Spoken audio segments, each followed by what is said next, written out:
साथियों नमस्कार। जय कुमार पॉलिटी के इस मंच पर आप सभी का स्वागत है।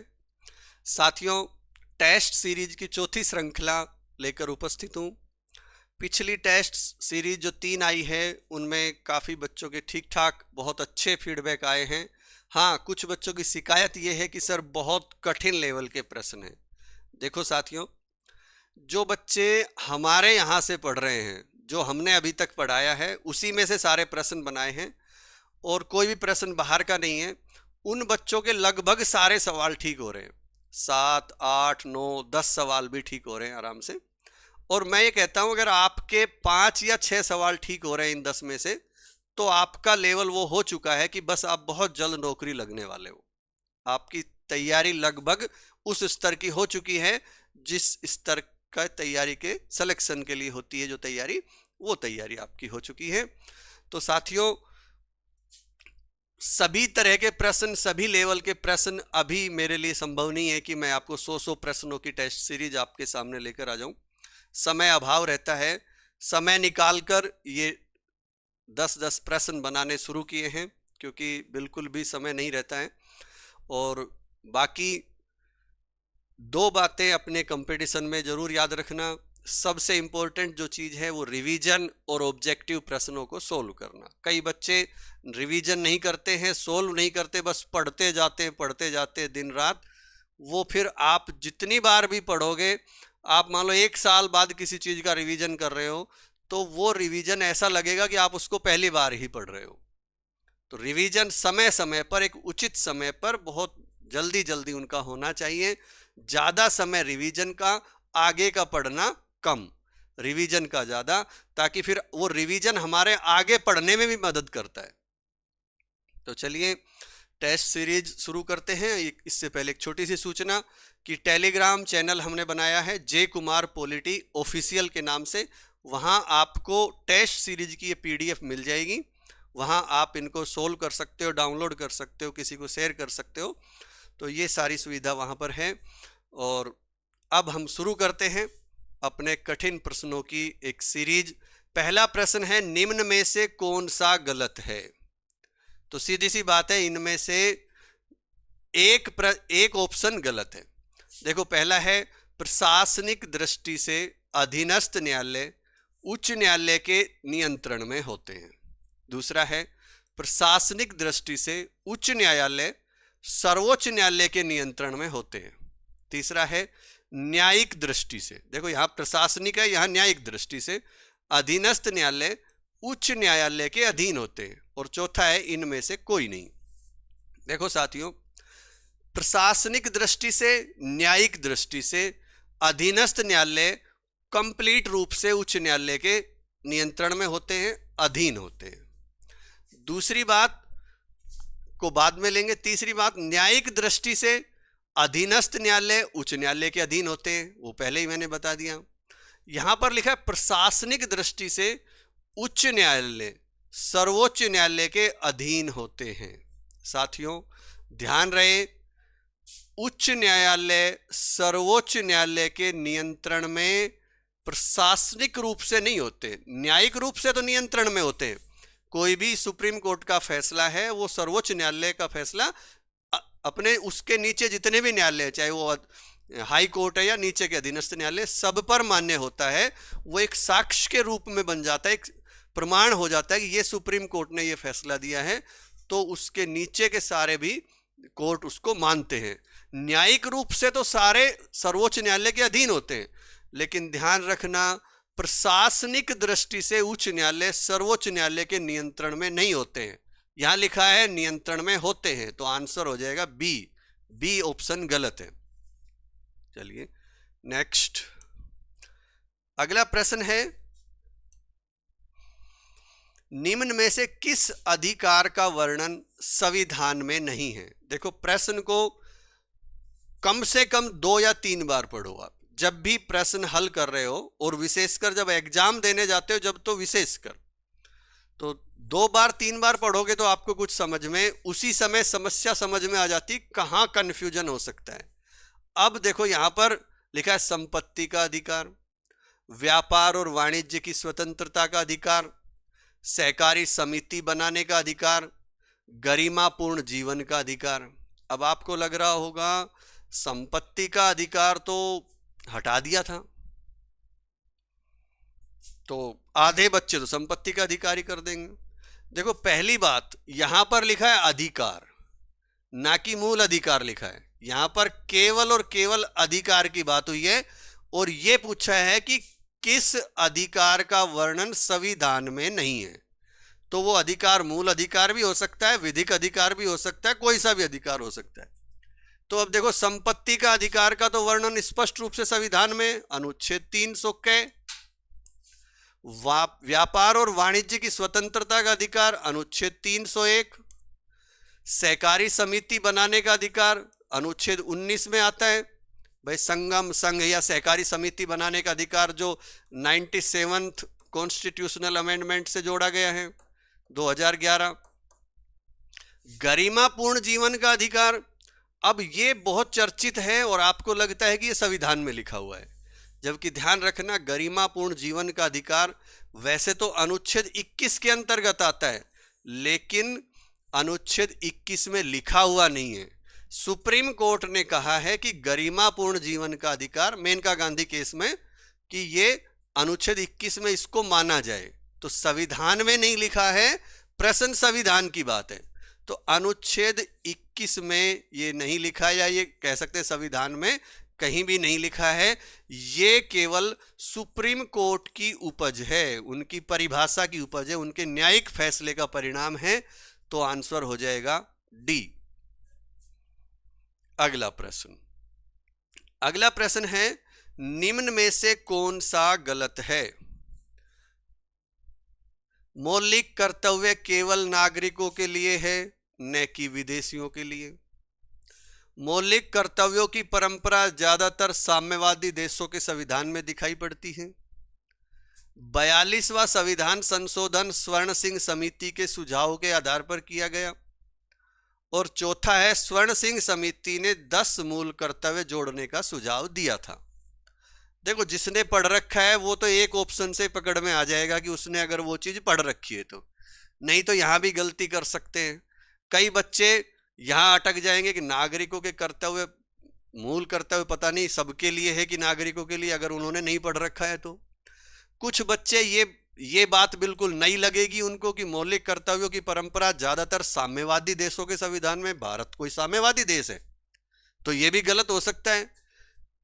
फिर कई बच्चे ये देखेंगे मूल कर्तव्य तो जोड़े गए थे संविधान, ये स्वर्ण सिंह समिति के आधार पर जोड़े गए थे, लेकिन 42वां संशोधन स्वर्ण सिंह समिति के आधार पर नहीं हुआ होगा। ये सब अपने अपने अनुमान लगाएंगे बच्चे, जिस तरह का लेवल होगा उसी तरह की वो गलती करेगा, जिसने जहां जहां पढ़ रखा है। तो साथियों देखो, मूल कर्तव्य केवल नागरिकों के लिए है, बिल्कुल सही है, विदेशियों के लिए नहीं है, कर्तव्य ही नागरिकों के हैं। दूसरी बात, मौलिक कर्तव्यों की परंपरा ज्यादातर साम्यवादी देशों के संविधान में दिखाई पड़ती है, एकदम सही बात है। हमने ही खुद साम्यवादी देश से लिए हैं कर्तव्य, तो सोवियत संघ से लिए थे हमने।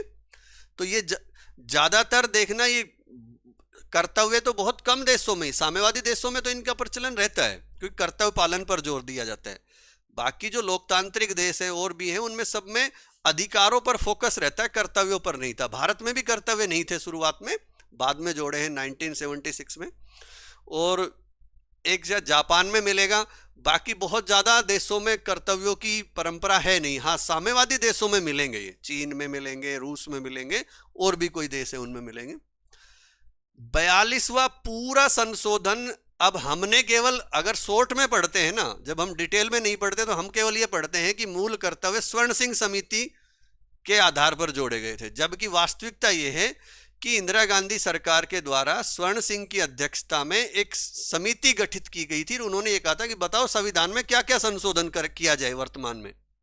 तो पूरा संशोधन ही 42वीं स्वर्ण सिंह समिति के सुझाव के आधार पर हुआ था। अब इसको बच्चा गलत मानता ही नहीं है, क्योंकि 10 कर्तव्य उसने पढ़ रखे, शुरू में 10 जोड़े थे, एक बाद में जोड़ा है। जबकि गलत यही है, स्वर्ण सिंह समिति ने शुरुआत में केवल 8 मूल कर्तव्यों को जोड़ने का सुझाव दिया था, और वो कर्तव्य भी अलग अलग थे। कोई टैक्स देने का था, कहीं और था, कुछ कई प्रावधान थे उसमें। तो वो सुझाव भी अलग थे। तो भारत सरकार ने स्वर्ण सिंह समिति के सुझाव के आधार पर और कुछ उनमें बदलाव करके इनको शामिल किया था। पूरा का पूरा वैसे के वैसे नहीं किया, उनके सुझाव के आधार पर और कुछ अपनी तरफ से ऐड करते हुए, उनका कुछ हटाते हुए, इस तरह से किया था। तो आंसर हो जाएगा डी। नेक्स्ट प्रश्न नंबर 4, अनुच्छेद 13(3) के अंतर्गत विधि शब्द में शामिल नहीं है। ध्वज संहिता के निर्देश, फ्लैग कोड गाइडलाइंस, अध्यादेश ऑर्डिनेंस, विनियम रेगुलेशंस, प्रथाएं यूसेज। अब इस तरह के प्रश्न बच्चों के सामने आते ही नहीं है, क्योंकि वो तो शॉर्ट में वही कौन क्या कब कैसे वो साधारण प्रश्न हल करते हैं। तो किसी ने अच्छी तैयारी है वो तो तुरंत कर देगा, जिसने अनुच्छेद 13 को विस्तार से पढ़ लिया, ढंग से पढ़ लिया, वो इसमें कहीं गलती नहीं करेगा। बाकी ज्यादातर ये सोचेंगे प्रथाएं कोई विधि, विधि का मतलब कानून, तो प्रथाएं कोई कानून थोड़ी होती है, या विनियम भी अलग हो सकते हैं, अध्यादेश भी हो सकता है अलग हो। बाकी अनुच्छेद 13 में ये सारे के सारे विधि की परिभाषा के अंतर्गत आते हैं।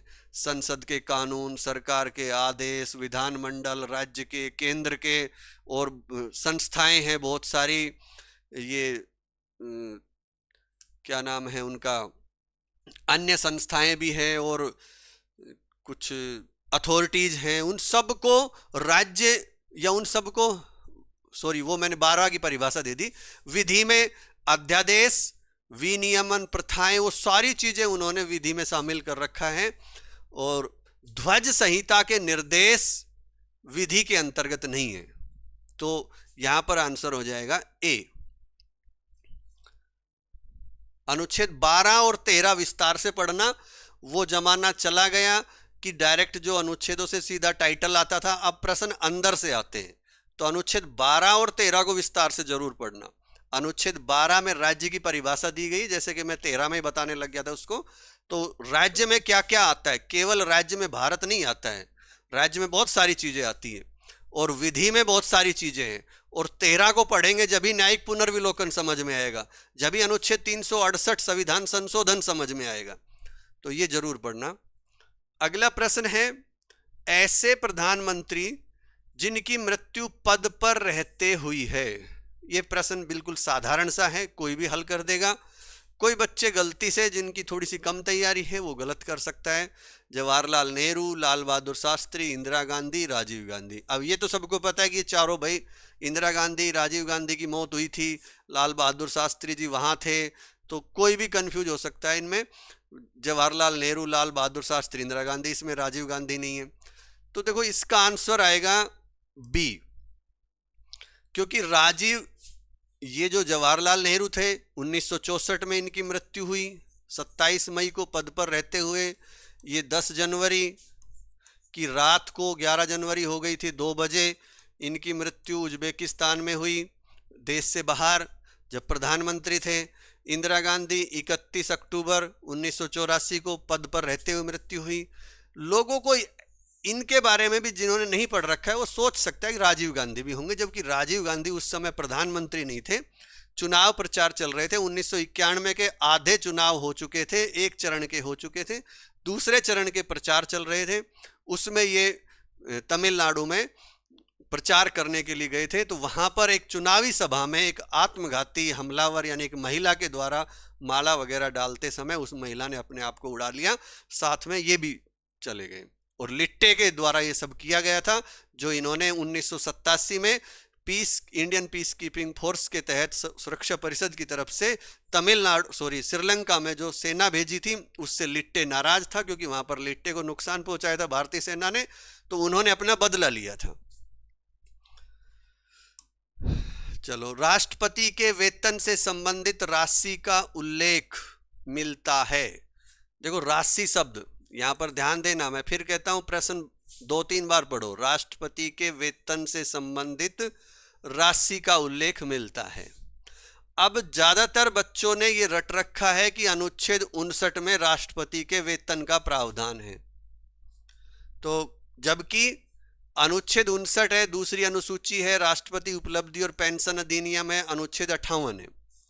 तो 59 में यह लिखा हुआ है कि राष्ट्रपति को वेतन मिलेगा वो जो संसद विधि बनाकर तय करे, और जब तक संसद विधि नहीं बनाती है तो तब तक उसको जो दूसरी अनुसूची में लिखा हुआ है वो वेतन मिलेगा। तो या तो संसद कानून बनाए, उसको कितना वेतन मिलेगा, जब तक कानून नहीं बनाती है तब तक दूसरी अनुसूची में, संविधान में लिखा हुआ है दूसरी अनुसूची में, उसमें जो वेतन लिखा है वो मिलेगा। ध्यान रखना, संविधान में आज भी 10,000 रुपये राष्ट्रपति का वेतन लिखा हुआ है, वहां पर 5 लाख नहीं लिखा हुआ है। 5 लाख राष्ट्रपति उपलब्धि और पेंशन अधिनियम 1951, ये अधिनियम बना हुआ है 1951 का। इसमें समय समय पर संशोधन हुआ है, जो लास्ट संशोधन हुआ है 2016-17 में, तब इनका वेतन वहां पर 5 लाख लिखा हुआ है। तो ऑप्शन है विकल्प 1 सही है, अनुच्छेद 59, तो ये नहीं है, गलत है। विकल्प 2 और 3 सही है, तो दूसरी अनुसूची में राशि लिखी हुई है 10,000 और यहां पर राष्ट्रपति उपलब्धि और पेंशन अधिनियम 1951 में लिखा हुआ है 5 लाख। तो विकल्प 2 और 3 सही है। अनुच्छेद 58 वैसे ही कंफ्यूज करने के लिए डाल दिया कि हो सकता है इसमें भी लिखा हो। तो यहां पर ध्यान रखना, राशि का विवरण दूसरी अनुसूची में लिखा हुआ है और उपलब्धि पेंशन राष्ट्रपति संबंधी जो अधिनियम बना था 1951 में उसमें लिखा हुआ है। अगला प्रश्न है 7वां प्रश्न, विधि के समक्ष समानता के अपवाद हैं। कौन कौन से अपवाद हैं इनमें से? राष्ट्रपति और राज्यपाल क्या अपवाद हैं? भारत के नियंत्रक और महालेखा परीक्षक क्या इसके दायरे में आते हैं? संसद और राज्य विधानमंडल के सदस्य क्या अपवाद हैं? क्या ये विधि के समक्ष समानता या विधि के समक्ष समान नहीं है? अनुच्छेद 31A, 31B और 31C क्या ये किसी तरह से विधि के समक्ष समानता को प्रभावित करते हैं? तो हमें देखना होगा। अनुच्छेद 361 आप पढ़ते हो, उसमें लिखा है कि राष्ट्रपति और राज्यपाल को सिविल कार्रवाई से छूट मिलेगी, विशेष अधिकार है। तो विधि के समक्ष समान नहीं है ना, फिर विधि के समक्ष समान तो जब होंगे जब हमारे साथ भी वही कार्रवाई हो न्यायालय में और उनके साथ भी हो। तो ये अपवाद हो गए। राष्ट्रपति और राज्यपाल को विशेष छूट है। यहाँ पर प्रेस मीडिया को भी कुछ मामलों में छूट दी गई है, वो भी उसका भी वर्णन वहां लिखा हुआ है। फिर है संसद और राज्य विधानमंडल के सदस्य, अनुच्छेद 105 और 194। 105 के तहत संसद सदस्यों को और 194 के तहत विधानमंडल के सदस्यों को सदन में बोलने की स्वतंत्रता है। उन पर बोलने, सदन में जो बोल रहे हैं उसके खिलाफ न्यायालय में कुछ भी नहीं हो सकता। हम देखते हैं खूब मुक्का भी हो जाता है, लड़ाई हो जाती है और शब्दों से तो कुछ भी बोल देते हैं, बहुत गर्मा गर्मी हो जाती है। वो उनको विशेष अधिकार मिले हुए हैं। अनुच्छेद 31, ये 31A, B और C मौलिक अधिकारों पर इनको, जहां इनका मामला आ जाएगा वहां मौलिक अधिकार व्यक्ति के दब जाएंगे, इनको प्राथमिकता दी जाएगी। अनुच्छेद 31 में अगर इसका मामला है तो अनुच्छेद 14 और 19 को वहां नहीं माना जाएगा, उनसे ऊपर ये 31A मान लिया जाएगा। ये संपूर्ण मौलिक अधिकारों से संबंधित है, उनसे ऊपर है। 31C हमने इनको बहुत विस्तार से वहां पर पढ़ा रखा है, आप जाकर वहां पढ़ सकते हो। 31C में भी जहां नीति निर्देशक तत्वों का मामला आ जाता है वहां फिर मौलिक अधिकारों को नीचे माना गया है, उनको आगे ऊपर माना गया है। तो अब है विकल्प A और D सही है। राष्ट्रपति निम्न ये अपवाद है और ये, तो देखो संसद हमने 3 बताए, A, C, D। नियंत्रक और महालेखा परीक्षक के पास इस तरह का कोई भी अधिकार नहीं है, कोई भी उनको छूट नहीं मिली हुई है। तो A, C, D विकल्प 2 ठीक हो जाएगा हमारा। और एक कठिन प्रश्न सोल्व। प्रश्न नंबर 8, अनुच्छेद 15 के अनुसार राज्य किसी नागरिक के विरुद्ध निम्न में से किसके आधार पर कोई भेदभाव कर सकता है? निम्न में से किसके आधार, देखो अनुच्छेद 15(1) लिखा है यहाँ पर। आपको बाकी कहीं नहीं जाना है, 15(1) पे टिके रहना है। तो राज्य किसी नागरिक के विरुद्ध निम्न में से किसके आधार पर कोई भेदभाव कर सकता है? धर्म के आधार पर या लिंग के आधार पर, मूल वंश या जाति के आधार पर, निवास के आधार पर या जन्म स्थान के आधार पर। अनुच्छेद 15(1) में स्पष्ट लिखा हुआ है कि राज्य किसी नागरिक के विरुद्ध धर्म, जाति, लिंग, मूल वंश, जन्म स्थान आदि के आधार पर कोई भेदभाव नहीं करेगा। तो यहाँ पर निवास आंसर आ जाएगा। निवास इसलिए कंफ्यूज करेगा आपको क्योंकि आपने अनुच्छेद 16 भी पढ़ा होगा, जहाँ पर निवास का भी वर्णन किया हुआ है। डिसेंट और रेजिडेंस दोनों का, वहाँ पर उद्भव और निवास स्थान दोनों को भी शामिल किया हुआ है। अनुच्छेद इसमें 15 में 5 आधार हैं और 16 में 6 आधार दिए हुए, 7 आधार हैं। तो ये निवास हो सकता है आपको कंफ्यूज करे, तो ये ध्यान 15 और 16 को विस्तार से पढ़ लेना। प्रश्न नंबर 9, निम्न में से कौन सा गलत है? अनुच्छेद 15(4) पहले संविधान संशोधन के माध्यम से जोड़ा गया है क्या? बिल्कुल सही है। अनुच्छेद 15(5) 93वां संविधान संशोधन अधिनियम 2005 के द्वारा जोड़ा गया है क्या?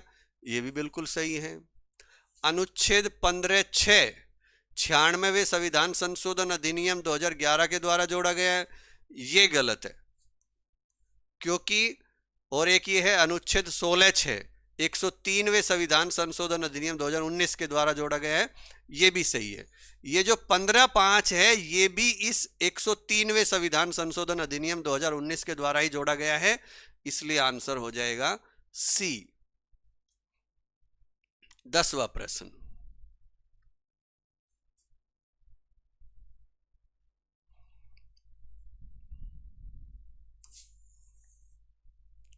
निम्न में से कौन विधि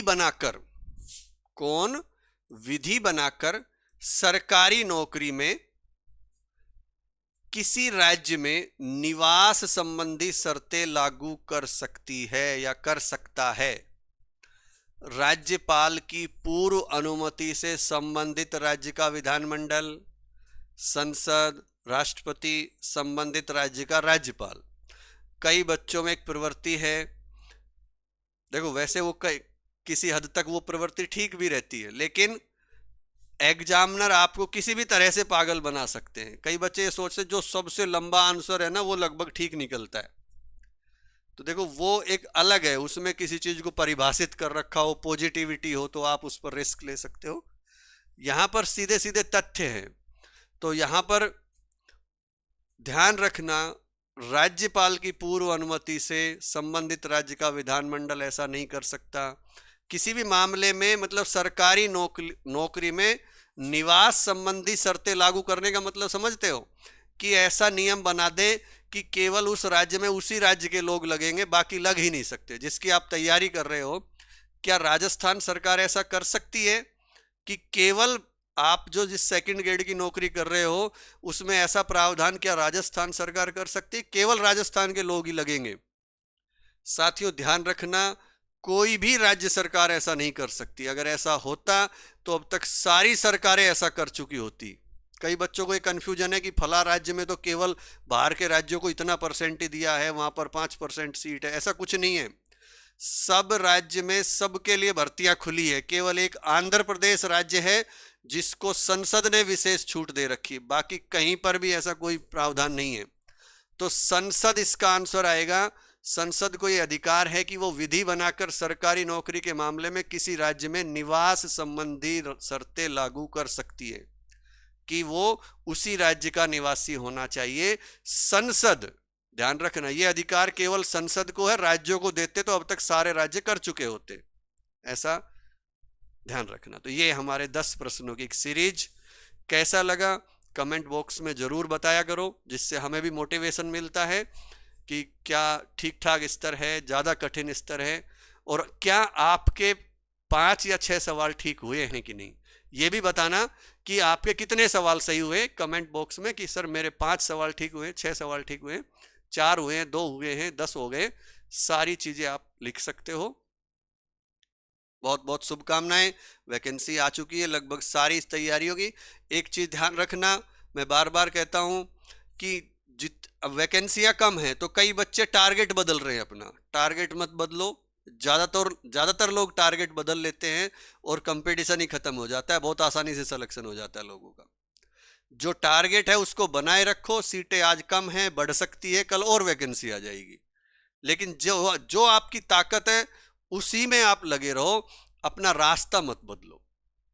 हाँ, बार बार कहता हूं, अगर सिलेबस दूसरी भर्ती का लगभग सेम है, 10-20% से ज़्यादा अलग नहीं है, तो आप वहां ट्राई कर सकते हो। ज़्यादा भर्ती है, कुछ भी है, बाकी आप अपना जो एक टारगेट चुन रखा है उस पे लगे रहो। अब देखना, जो 4th ग्रेड की एक वैकेंसी आई है सफाई कर्मियों की, लगभग 52-54 कितनी है वो भर्तियां, 52,000 के आसपास है, 54 है। सारी दुनिया वहां लग रही है। मैं ये नहीं कहता कि आप मत लगो, आपकी इच्छा है, आप ट्राई कर सकते हो, क्योंकि वैकेंसी बहुत ज़्यादा है।